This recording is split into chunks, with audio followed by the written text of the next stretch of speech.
The legacy of this organization is certainly about freedom, but what we've learned most recently, certainly over the years, and today especially, that freedom certainly ain't free.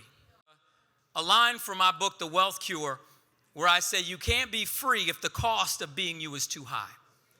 You can't be free if the cost of being you is too high. And for too many of us, particularly if we are from marginalized communities, there is a high cost of being us.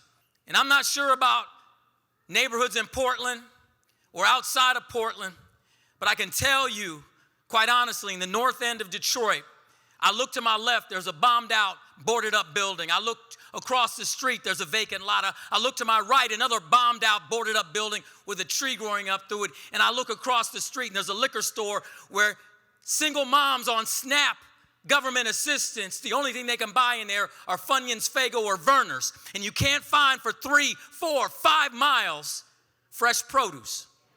Some people like to call that a food desert. I do not call that a food desert. I call it food apartheid because deserts are actually naturally occurring. Apartheid is systemic. And so if we're actually going to start to solve issues in marginalized communities across this country, we have to talk and tell the truth that freedom ain't free. And there's too many folks that are paying the price for the fact that we have ignored communities consistently across this country. We have a $6.2 trillion federal budget. And the vast majority of young people, certainly in my city of Detroit or up the road in Flint, Michigan, or up the road, Pontiac, Michigan, Saginaw, Benton Harbor, these folks are dealing with 70 to 90% of the public school children are 3 to 4 grades below reading and math. Because you see, freedom ain't free. And who's bearing the cost? It's folks that look like most of us in this room. And then ultimately the question becomes, how do we actually start to delve in and solve these really transient issues? Because we understand that there's an inextricable link between literacy and ultimate incarceration later on. We understand there's an inextricable link between the idea of being able to feed yourself healthy food and being able to learn. I don't know who's seen the documentary called Right to Read. Have y'all seen that? Have they played it here in Portland? Well, it's all about the idea that if you can't read, you can't learn. And we have completely dragged funding out of public education. We dragged arts out of public education. We've dragged this idea that our children who don't come from means don't deserve to be educated. And what's so amazing is this has happened on our watch. So we can't blame anybody but ourselves. We understand the problems. Just wanted to lay them out a little bit. But now we're going to talk about the future. Hey, neighbor, turn back to the left and say, hey, you're the future. Neighbor, turn back and say, well, what are we going to do then? Let me tell you what the future is. I'm going to use a quote, and if somebody can actually tell me who said this quote without Googling it, I'll give you a prize. Now, I don't know exactly what the prize is. On the one hand, it could be a brand new iPhone 15 Pro with Morgan Freeman as the voice of Siri. Or it could be a firm handshake from the mayor. I don't know what it's going to be. But here's the quote. The future does not belong to those who are fearful of bold projects and new ideas, but rather the future belongs to those who can blend passion, reason, and courage into a personal commitment to the great ideals and enterprises of American society. Anybody got who said it? Who? Barack Obama. Oh, did I say if you get it wrong, you owe me a brand new iPhone 15? Yeah, that's the way it goes. Now think about it. We're going to break it down, and there'll be some hints in here I'm going to give. First half, the future does not belong to those who are fearful of bold projects and new ideas. That simply means that what happens when we walk out of here is the future. What happens next? It doesn't belong to people who are afraid of innovation, who are afraid of trying to solve big problems with new solutions. Because you know what? What we've been doing hasn't worked. What's the definition of insanity? Continuing to do the same thing over and over, expecting a different result. How can we keep electing the exact same type of politicians over and over and over and over again, expecting a different result that we ultimately don't receive. So the future does not belong to those who are fearful of bold projects and new ideas, but rather the future belongs to those, and then three words come up, who can blend passion. Passion simply means, for me, energy. So that's the first word, energy. And I would suggest to you that we are going to have to amplify our collective energy to start seeing the movement on issues that we need to move on. We have to work together. We have to partner. What's interesting about our community, and this is the kind of thing I say, you say behind closed doors, but you all know it's true, so we just got to say it. What's interesting about it is that it seems that when we're trying to work together, we can agree on 9 things. We disagree on 1. You're like, I can't work with him. But you know what the opposition does? They can disagree on 9. They just got to find 1 thing to agree on. All of a sudden, they're putting red hats on, and they're charging the Capitol. So on January 6th, they had a lot of energy. You understand what I'm saying? Now, it wasn't very well thought out. But I say that to say that if you're progressively minded like I am, we've been out-energied by the opposition. And we have to look at ourselves in the mirror for that. So, the second word, and this is where the big hint is. The second word is the word called reason.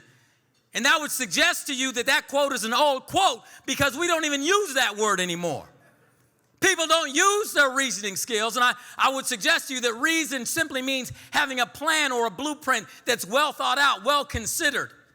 The idea of taking energy, but then marrying it with a plan, marrying it with collective energy that's directed and assertive and aggressive with a blueprint or a plan. And then there's the final word, which is actually my favorite word in the English language. But know this, it's not the final word for my talk because I'm very similar to a Baptist preacher. I got 3-4 closes. Do you all have Baptist preachers in Portland? Okay, good. Oh, really? Okay. Whew. My favorite word in the English language, if you speak French, you know the etymology of the word courage is cœur, which means what? It means heart. And many people think the antithesis of courage is fear, but what it actually is getting into your heart. What makes your heart beat faster? What issues do you want to solve? Do you want to solve childhood poverty? Do you want to solve gun violence? Do you want to solve homelessness? Do you want to solve hunger? Do you want to solve education, health care, mental health? You want to solve affordable housing? What makes your heart beat faster when you hear it? What's in your core? And whatever that is, I would hope that you're being led by that. You're being led by your heart to search out people with a plan, to have collective energy assembled, because you know what? The work is going to be so hard, if it's not in your heart, you'll quit. And too many of us have already quit. Too many of us are sitting on the sidelines watching it happen rather than getting in. And a lot of us are led by fear, and fear for me stands for false evidence appearing real. The vast majority of fears we carry, we've inherited from somebody, whether they're gender-based or race-based or economics or what have you. We have to break through those fears, and we have to work together. And so, when you think about it, the only way we're going to actually get the movement we need, the only way this is going to work is that if we link arms and we say that you can't be free if the cost of being you is too high. So what does that mean? It means my goal is to lower your cost of being you by supporting you in a different way. What help can you receive that you need to lower your cost so that you can be more free? Because I need you all to find your purpose. Find your freedom and then operate in that space. Because if you don't find it, we won't win.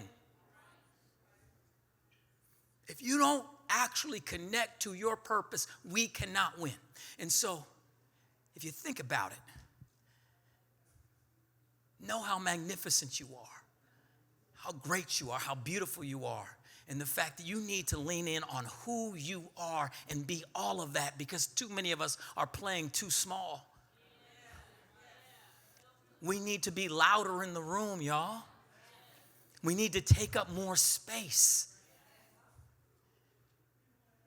Because all the folks that have come before, all these pictures we've seen, these are folks that actually opened doors to create the space, and now we have to occupy it.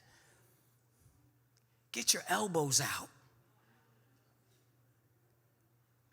And with that, I want to end with a affirmation, and I hope you'll use some vocal energy. You say it with me.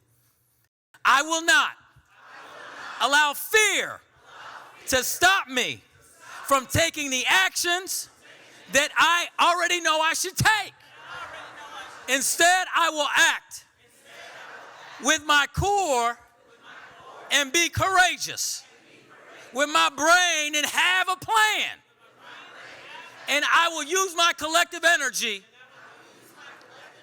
to fuck shit up. Let's go. God bless you.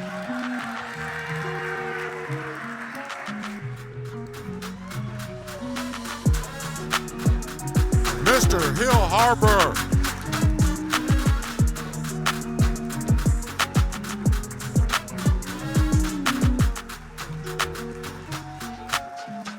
Talk about inspirational.